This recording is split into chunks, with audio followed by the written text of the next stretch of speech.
जय हिंद दोस्तों, welcome to the dream school. और एज यूजुअल हम लोग कर रहे हैं ब्लड एंड रिलेशन, और ये है ब्लड एंड रिलेशन का पार्ट नंबर 5 और ये होगा इस चैप्टर का लास्ट पार्ट। आज हम डिस्कस करेंगे कुछ मिक्स क्वेश्चन जो हमने अब से पहले 4 पार्ट में सीखे हैं। चौथे पार्ट में ज़बरदस्त तरीका मैंने आपको बताया था कि किसी भी लेंथी क्वेश्चन को यदि शॉर्ट करना हो तो जनरेशन गैप से आप किस प्रकार से उसको शॉर्ट कर सकते हैं। तो स्टार्ट करते हैं एज यूजुअल। आई होप अब तक आपको कोई समस्या नहीं आई होगी। ठीक है, तो ये है हमारा आज का पहला सवाल और इसका करेंगे हम सॉल्यूशन। ठीक है, तो पढ़ लेते हैं।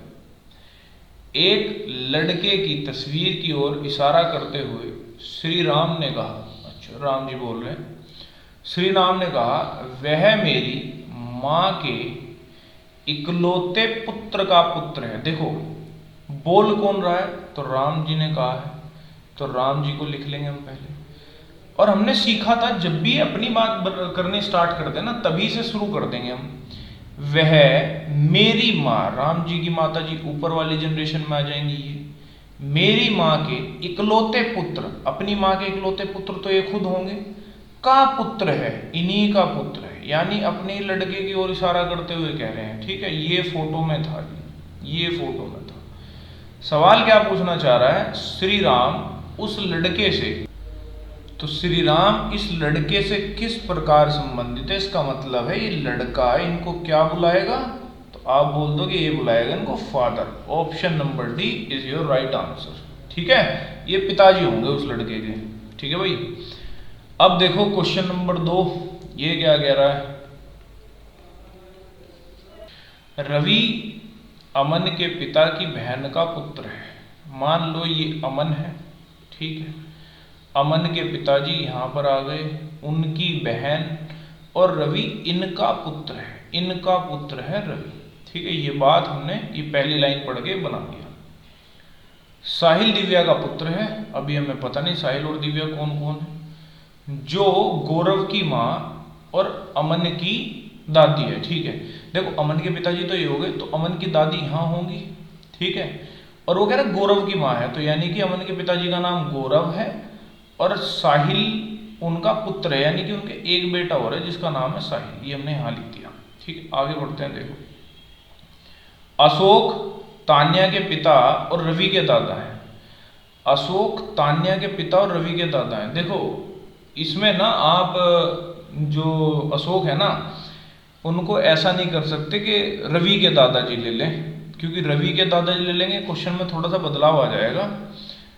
यहाँ हालांकि सवाल में लिखा है ना रवि के दादा हैं, ये दादा नहीं दरअसल नाना है। समझ में आई बात। तो यहाँ है अशोक, ए एस और एच इतना लिख लेते हैं। आगे देखो यहाँ पे अशोक तान्या के पिता और रवि के दादा, यानी कि रवि के दादाजी हो गए और रवि की माता का नाम है तान्या। दिव्या अशोक की पत्नी है। देखो ये दिव्या थी ना और ये अशोक है, तो आपस में पति पत्नी हो गए। मैं इसलिए कह रहा था कि आप इसको दादा नहीं ले सकते रवि के, ये नाना है, नहीं तो ये आपस में पति पत्नी का रिलेशन नहीं बनेगा। करके देखना आप इस बात को। आगे देखते हैं सवाल को। रवि दिव्या से किस प्रकार संबंधित है, यानी कि रवि का संबंध दिव्या से किस प्रकार है। इसका मतलब दिव्या रवि को क्या बोलेंगी, तो ये क्या बोलेंगे भाई, इनकी बेटी का पुत्र। ठीक है ना, उसे इंग्लिश में ग्रैंड सन ही बोल देते हैं। Option number 3 is your right answer. समझ पाया आप बात। ठीक है, तो बेसिक सी बात थी, हमने सीधा सीधा क्वेश्चन पढ़ा और उसके बिहाफ पे आंसर दे दिया यहाँ पे। ठीक है, आगे बढ़ते हैं भाई हम। तो अब हम देखते हैं क्वेश्चन नंबर 3।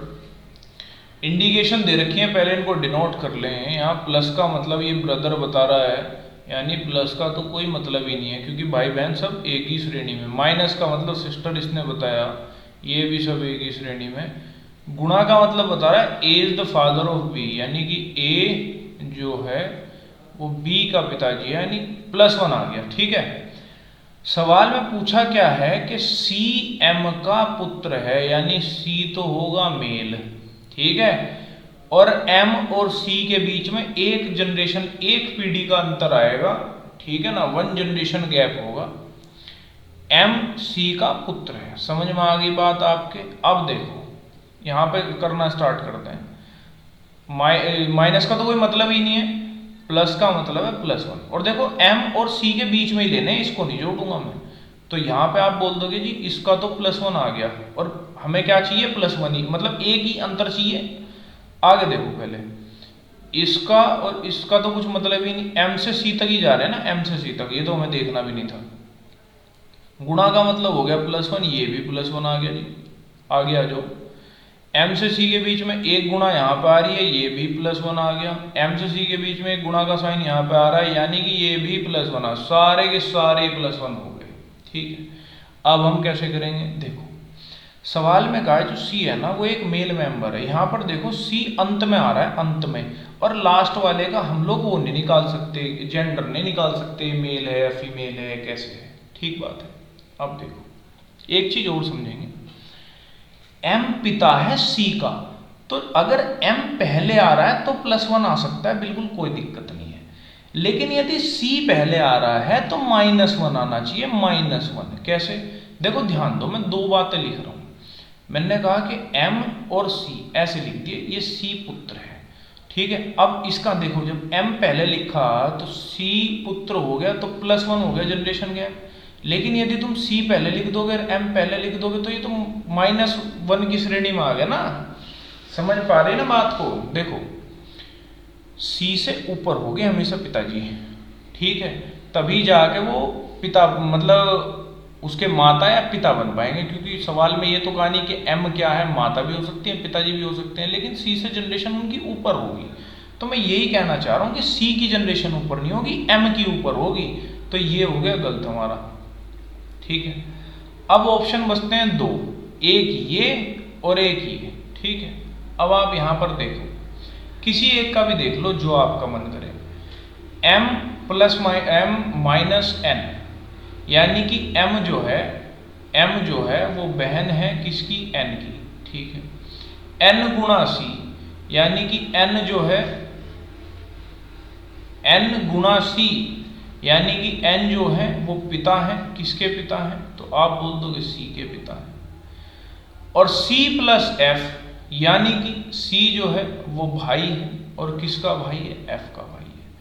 तो एक बात बताओ, इसके पिता तो ये हैं, ये आपस में भाई बहन है, तो m से तो माता पिता का संबंध ही नहीं बना इनका, तो एक ही ऑप्शन बचा, option number 4 is the correct answer. और एक बार मैं इसको रीचेक आपको करके दिखाता हूँ, m गुणा n लिखा हुआ है, इसका मतलब है m जो है वो पिता है n के।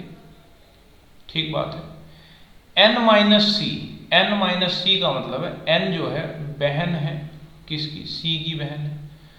c + f, c भाई है, किसका भाई है, f का। तो m का पुत्र हुआ कि नहीं हुआ c। ठीक है, और ये हमसे पूछना चाह रहा था, इसको चेक करने की जरूरत नहीं थी, सिर्फ आपको दिखाने के लिए मैंने इसका डायग्राम बनाया है, यानी ऑप्शन नंबर 4 ही आपका आंसर हो जाएगा। देखो इस वाले ऑप्शन को मैंने क्यों कट किया, क्योंकि सी लास्ट में आ रहा है, जनरेशन नहीं पता चल पाई। इस वाले ऑप्शन को मैंने क्यों कट किया, क्योंकि भाई साहब सी पुत्र है m का, तो सी है ना बाद में आएगा, m पहले आएगा फिर यहाँ पे। ठीक है, तो ये कट हो गया, और पहले और चौथे में से कोई एक चेक कर लिया, अगर ये गलत हो गया तो यही आंसर है, ये सही हो जाता तो यही आंसर होता। समझ पाए आप बात को।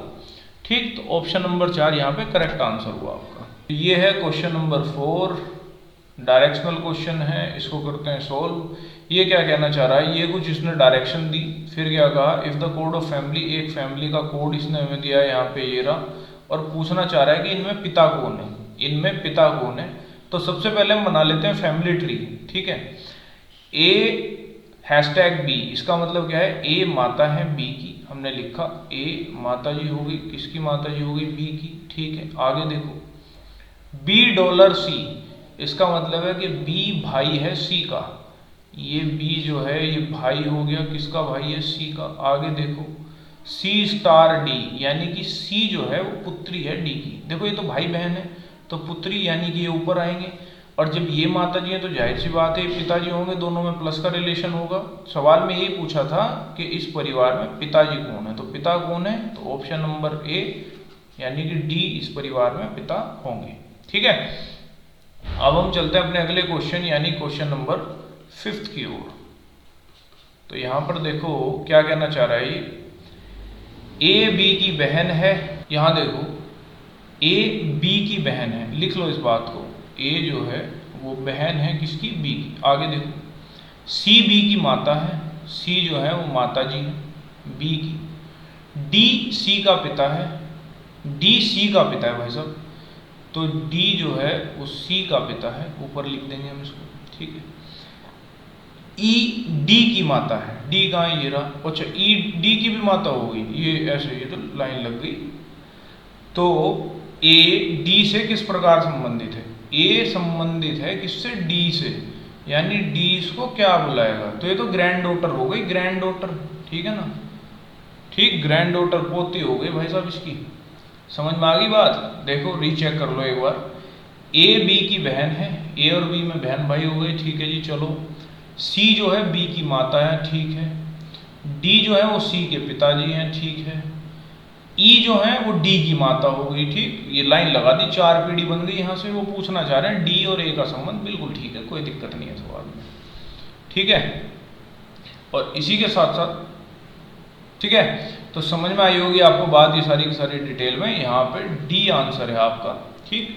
तो पूरा कंप्लीट चैप्टर हमने यहाँ पे किया है इन 5 पार्ट्स के थ्रू, ठीक है। डिटेल में मैंने आपको बताने की कोशिश की है, नई नई चीज़ें आपको बताई है। तो आई होप यदि आप 5 पार्ट को अच्छे से रिवाइज करके अच्छे से प्रैक्टिस कर लेते हैं तो आपका कोई भी ब्लड एंड रिलेशन का क्वेश्चन नहीं छूटेगा, ठीक है। Okay then, this is the end of this video and thanks for watching.